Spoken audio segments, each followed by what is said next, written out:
Dave got a lot of squeaking wheel spin through the water, whereas if he'd done that, he would have got, like Adrian will probably be the same, he'll probably have a bit of squeaking wheel spin in this period.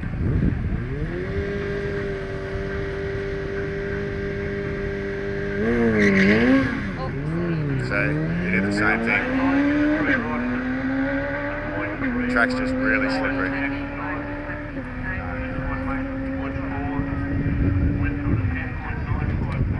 Same as Dave.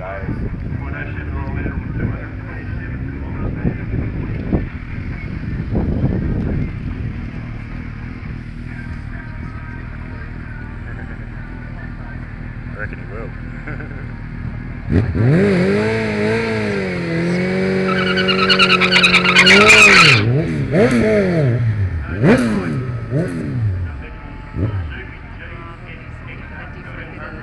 Yeah, he's trying to get outside of the water. Adrian and Dave, but I told Dave to go right because the water was in the middle of the track.